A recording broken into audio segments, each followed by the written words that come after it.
હમણાં 2 દિવસ પહેલાં ભાણવડ ખાતે આમ આદમી પાર્ટીની મહાપંચાયત યોજાઈ ગઈ. તેમાં હજારોની સંખ્યામાં ખેડૂતો આવેલા હતા. હજારોની ભીડ હતી. એક મુખ્યમંત્રીના કાર્યક્રમમાં ના આવી તેવી ભીડ આ ગોપાલ ઇટાલિયાજી અને ઈશુદાનભાઈ ગઢવીએ ભેગી કરેલી હતી.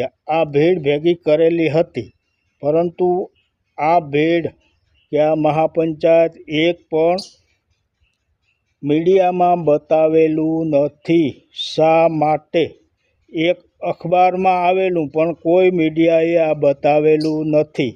જ્યારે હમણાં બિહારમાં એક માજી મહિલા સાંસદ, માજી મહિલા મંત્રીએ પાણીપુરીની પાર્ટી આપી, તે મીડિયાવાળાએ હોંશે હોંશે બતાવેલું કે આ મહિલા પાણીપુરીની પાર્ટી આપે છે, પરંતુ આ ઈશુદાનભાઈ ગઢવીએ બોલાવેલી મહાપંચાયતનું કોઈ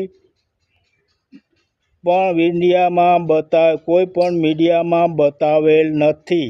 તો આમ આદમી પાર્ટી સાથે આ મીડિયાવાળાને શું કોઈ વાંધો છે કે કેમ તે સમજાતું નથી. મીડિયાવાળા આની નોંધ લે, કેમ કે મીડિયાવાળા તો તટસ્થ હોવા જોઈએ. તે લોકશાહીનો ચોથો સ્તંભ છે.